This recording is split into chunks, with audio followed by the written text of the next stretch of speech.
Hey everybody, this is Mark Stein, lead singer, keyboard of the classic band Vanilla Fudge, and guess what? You're listening to Brutally Delicious podcast.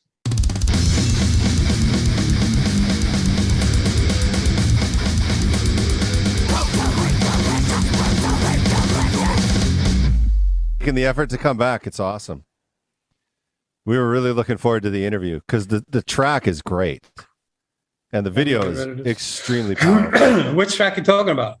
Pray for Peace. Oh, okay, cool.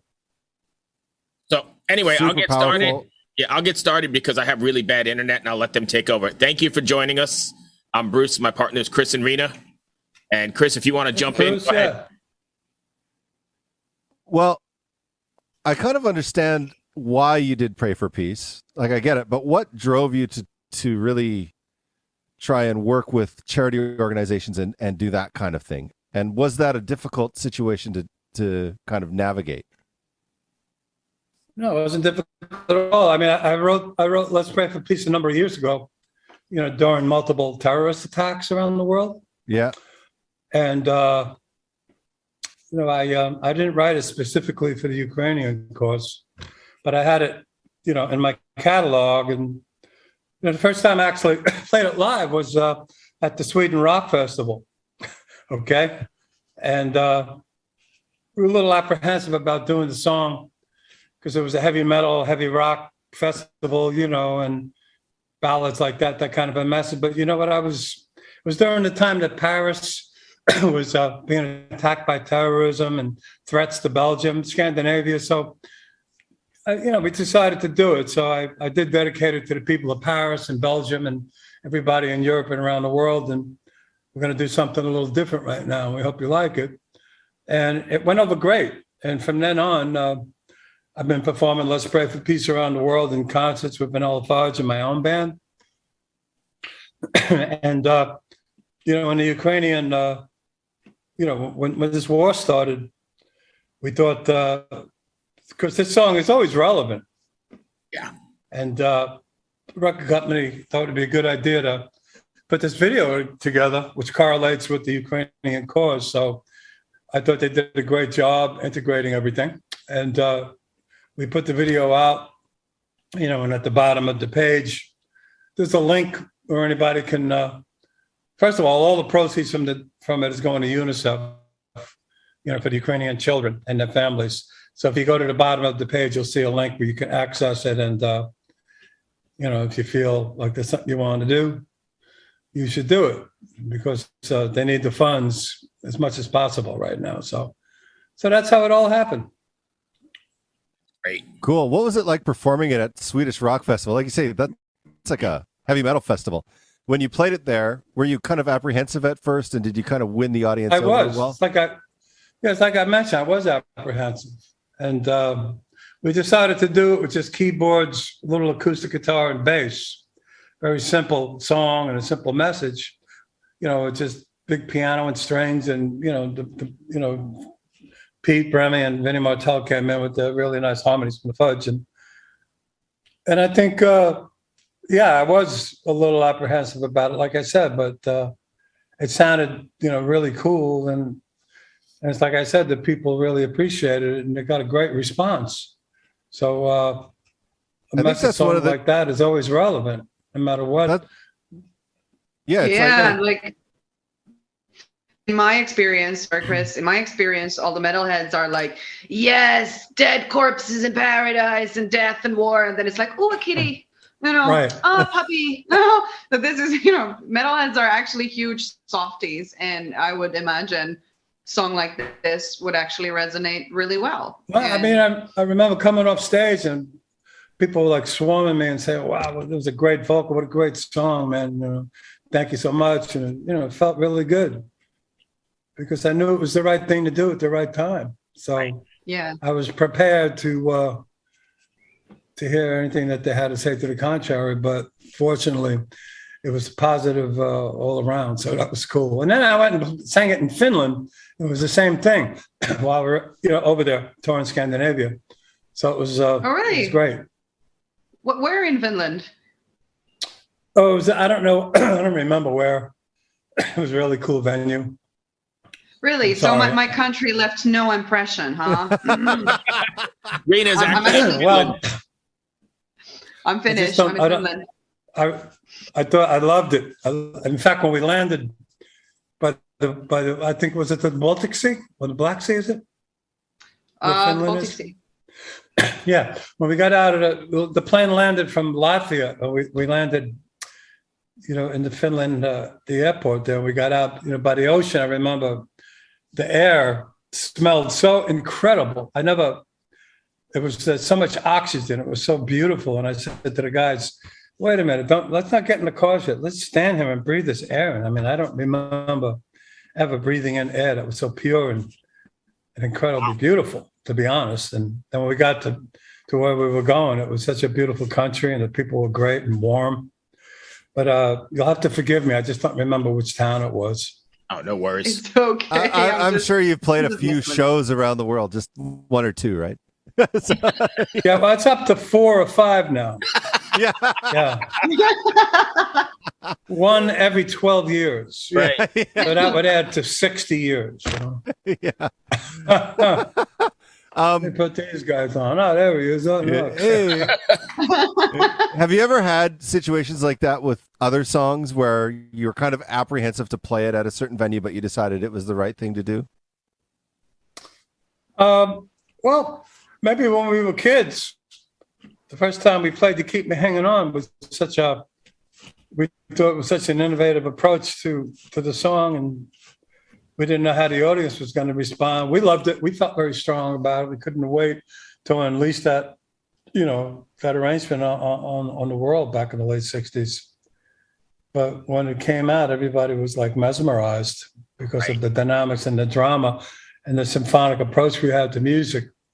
So, once that happened, and we had the confidence to move forward and expose our style of music to the world, because it was getting played constantly on underground FM radio, WNEW in New York, and Yeah. LA and San Francisco and Chicago. And we became the darlings, Vanilla Fudge, of underground music in the late '60s. And everybody, man, came to see us play. I mean, I was a fan of everybody. The Fifth Dimension, Sonny and Cher, Canned Heat, all the bands and the Mamas and the Papas, all the bands that we opened for and played with. Once the album was out and getting a lot of exposure, they started becoming fans of Vanilla Fudge. And it was just such a glorious time to be young and be in the middle in the center of the pop music universe. So that's something I will treasure and never forget as long as I live, That was a real revolutionary point in music history, really. It really just blew the doors off of what Hell yeah. people thought could Yeah. be done musically, Like, even me growing up, I always looked at that era as like, I wish I was alive during that, Like, because Yeah. I grew up with hair metal, which I loved, but I didn't grow up with like that, so to speak. Well, yeah, it was a time of discovery, incredible creativeness. I call it a total musical renaissance, a cultural renaissance. It was a time of the Vietnam War. It was a time of the Beatles. It was like the perfect storm of creativity. Everything coming together. It was a great learning experience. Right. And it was a time of a lot of drugs going on, and free love and sex, drugs, rock and roll.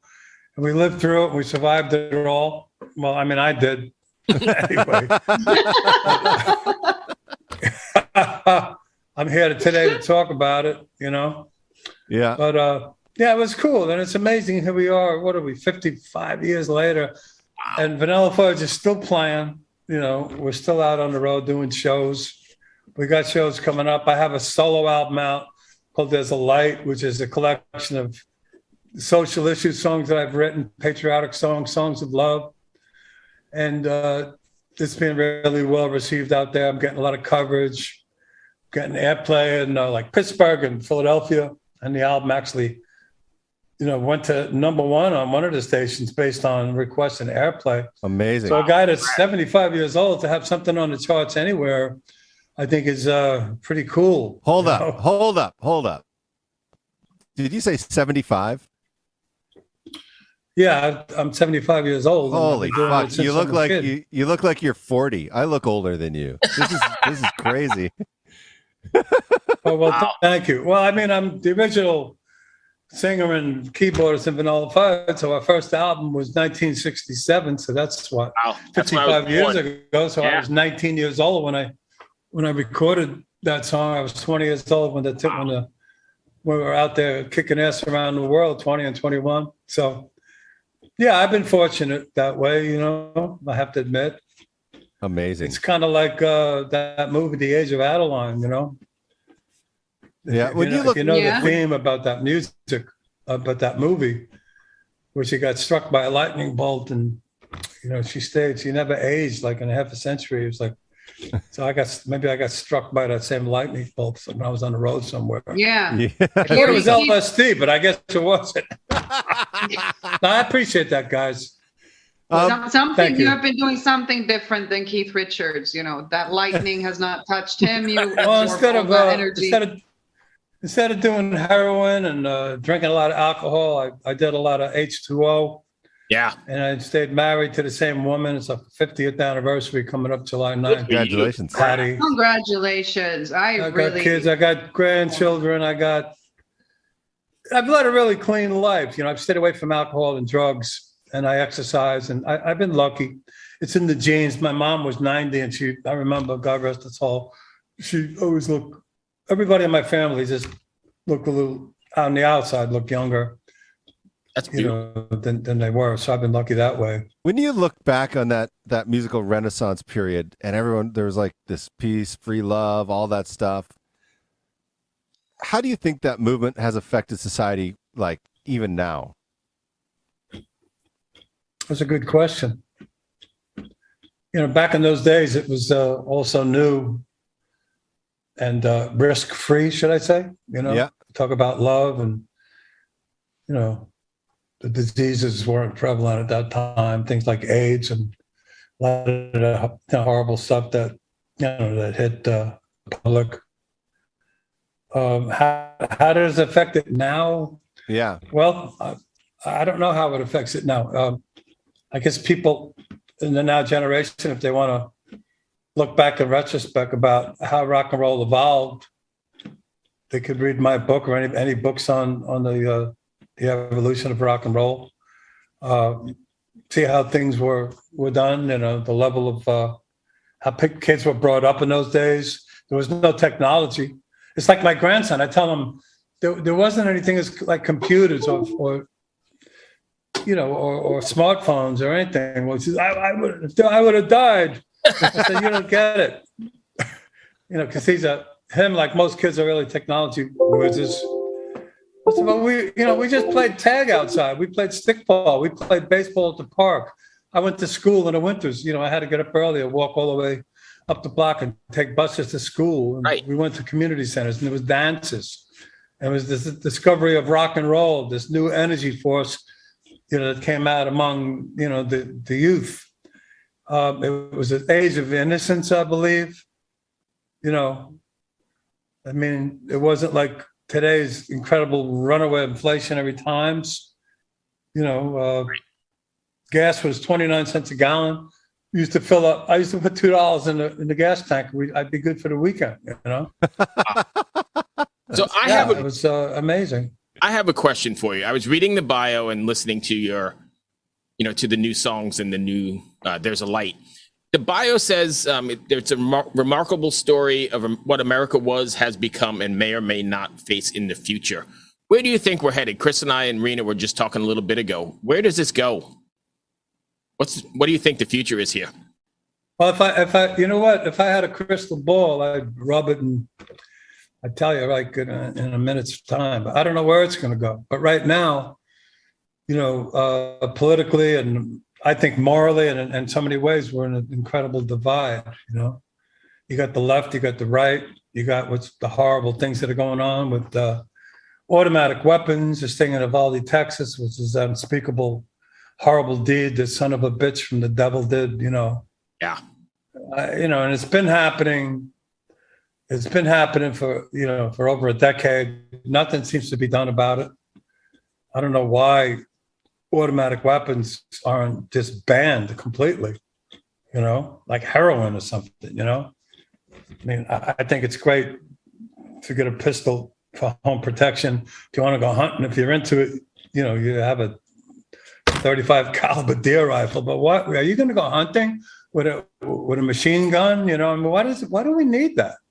Except for the military. It's absolutely insane. When the Second Amendment was written by James Madison, if I'm going back, 18 something, not whatever it was, the Second Amendment was we have the right to bear arms so we can protect ourselves against governments of tyranny, okay? But at the time, the weapons they were using were long guns called muskets, flintlock rifles, that only a professional soldier could get maybe 4 shots off in 1 minute, 1 shot every 15 seconds if you were really great at it, So I don't think, I think that Second Amendment has to be updated a little bit. I mean, give me a break, It's just beyond common sense. Yeah. Why can't they see this? Why can't they change the law? I mean, an 18-year-old shouldn't have it, and nobody should have it, in my opinion. Yeah. It's insane, And this is how the rest of the world looks at it, and this is how it feels surreal that you guys need to even have this conversation. That there are those who adamantly defend the right to have machine guns at home and to be able to obtain them with a 15-minute notice from your local department store. To the rest of the world, this is indeed insane. Well, I don't know what the answer is going to be. I mean, going forward, boy, I don't know. I'll tell you one thing, the middle class is really getting hurt so bad with this runaway inflation, with gas prices, the price of food. It's absolutely insane, and it's getting worse. I don't know when it's going to end. I just wish we would. I mean, I think we have, in America, we have the ability to create our own energy. We have sources, to get oil out of our own ground. And I don't know. I hate to get into politics, but how can you not get into politics when everything is just so intense on so many levels, I don't know. It is an intense time in history right now. And that's actually why I asked you about what the musical renaissance that went through. That was also a very politically tense time. And it brought up all this great music, and it brought up people to do or to try to do the right thing, or what they perceive to do the right thing. But I don't really see that happening right now. Do you know what I mean? Like, I don't see, I see the video that you released, but I don't see people releasing songs about hey, how do we deal with this? Or there's no political, everyone's so scared to do it. Do you know what I mean? Yes. They're afraid to bring politics into their art. And I think I'm not afraid. I'm not afraid. My album has songs like Racism. Yeah. Songs like All Lives Matter, songs like We Are One. And they reflect at the time the social conditions of America when inspired me to write these songs, And when I wrote Racism, my band at the time said, there's no way we're going to do this video. They're going to come to your concerts, they're going to have signs, you're a racist and all of that, But I wrote the song because it's, my feeling about the fact that it exists. I'm not a racist. I mean, it was just talking about 2 young kids going to school, a black kid and a white kid, just loved each other, holding hands. Ever see a white child walk with a black child on their way to school, smiling at each other like a sister and a brother, laughing at the grown-up fools because they're way too young. Their lives have just begun to follow the golden rule of hating one another because their skin's a different color, growing up in a world so cruel, and it goes on about the moms and daddies. They could never get along throughout history. The venom's so strong. Shame on humanity for letting it get away from 400 years ago to this day. And it goes on, racism. How did it ever start? It poisons the human heart. And that's my message, that it exists. And it's upsetting to me that it exists. So I wasn't afraid to do it because I was compelled to do it. And songs like All Lives Matter, when I had that other racial incident in Missouri, when the cops shot this black dude, and I don't know, it was a big country was up in arms over it, and I was compelled to write this song about, blue lives matter, white lives matter, And yeah, Black Lives Matter to God. He is our creator. I wrote it in a spiritual sense. And a couple of my African American friends and fans, they were sending me messages. You don't get the old Black Lives Matter thing, and you don't get. I said, I understand. I understand it's an organization. I understand that African Americans have been mistreated throughout history. There's no doubt in my mind about it. But this is a spiritual song about all lives matter to God. If you could just see my side of it, and they say, yeah, you know what? You got a good point there. I never thought of it that way. Okay, dude, you got to pass, Okay, great. You understand where I'm coming from. So I haven't been afraid to do it, People might be afraid to release some of my stuff until Deco thought the album had a great message, a thread of social commentary and patriotism and what have you. Right. So, yeah, but younger artists aren't doing it though. You know what I mean? Like where the youth need to get fired up about what's happening. There's no artist speaking to them. They're afraid to get canceled. Right. Yeah, I guess. They're afraid to what? To get canceled. Everybody, that whole cancel culture is just a bunch of shit. Well, I don't know. I think as writers and artists, we have a duty to reflect in our lyrics and melodies and arrangements and emotion. That's what we do. I think we have a duty to do it. What the hell? We can't get played on the radio anyway, so you might as well put it out there and get it on social media to be heard. Radio is shot, It doesn't matter how great a song is or how great a record is or how bad it is, all these FM stations around the world, classic rock radio, just play the same rotation, the same format from the 60s and 70s and 80s, but they won't play any new songs from artists like me, from artists like anybody from my era. Right. Even Eric Clapton, even Deep Purple, they won't play the songs. I think it's insane. It's strange, don't you think? Like people, they use your catalog for their station, but when you put out new material in their catalog, they're like, "Oh no, not that." Yeah, well, how are we supposed to survive on 6,000ths of 1 cent on a stream? Yeah, think of it, 0.006. That's what you get paid basically for a stream. You want to get streaming income. Great. Yeah. So I'll get 1 million streams, which I'll never get. And 1 million streams, if you take a calculator, adds up to $600. That's 1 million streams. All right. 10 million streams is $6,000.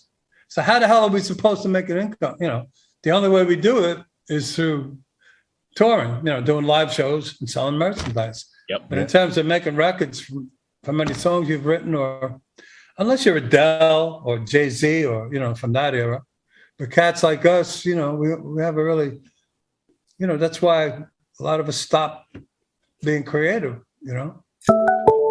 Absolutely. There's some like new concepts coming along where the artist becomes more than just a musician, that you're basically just supposed to give more of yourself, like that you can have a platform where your fans buy a VIP ticket and then they get to chat with you, like, have a texting session or whatever, and like right. They get more access to you as a person, and kind of that is the way that it is going now. But how do you feel about that? Do you think that's a good thing or a bad thing?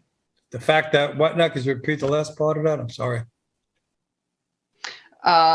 Just like that the people are going to be able to interact more with the artists that they admire, or at least that their artists can go down that route, get a partner, get a online platform that offers straight sales, for instance, to your fans. Like Bandcamp does that now with the albums, or the music, but then there's additional like gamification and communication and interaction that comes with it, and that's sort of like the revenue stream. Yeah, well, that's kind of happening with me right now too. I got a lot of my music out there on all the social media platforms, and I get lots of contact from a lot of fans, which is really good, and it's been real positive in terms of monetary. I don't think there's anything really to speak of, to be honest. Right. Thank you, my friend. I am so glad we got to work it out this time. It was great talking to you. Yeah, awesome. I'm glad. Yeah, I had a little glitch last time, and No worries. We got it all done. Thanks for had taking my the No. time, grandson man. come over and. All right, I hope everything Thanks was cool. a lot. I had a good time. It was Yeah. Good This is conversation. pretty It was really intense, nice. talking about a lot of political issues. The A lot of podcast. heavy This, stuff for 30 minutes. this podcast is more. It's not so much about like the questions that everyone always asks. It's more of a casual conversation with artists, so people can find out more about their artist. Yeah. Really. I thought this Yeah. was really cool. Good. I'm Awesome. glad you got it and glad you enjoyed it. And thank you again for taking the time. Well, my pleasure, man. You guys stay safe. All right. You Be too, well, man. You Same. too. Have a good day. Bye. Hello out there. Yes, hello out there, everyone. I'm Hal Schwartz. And I'm Flynn McLean.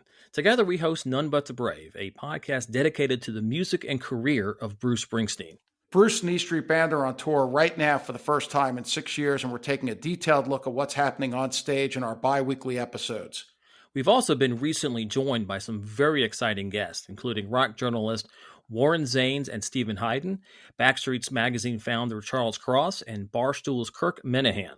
If you're a diehard Springsteen fan, this is the show for you. So please subscribe to None But the Brave on your favorite podcasting platform, and we hope to see you further on up the road. Thank you so much. We'll be seeing you.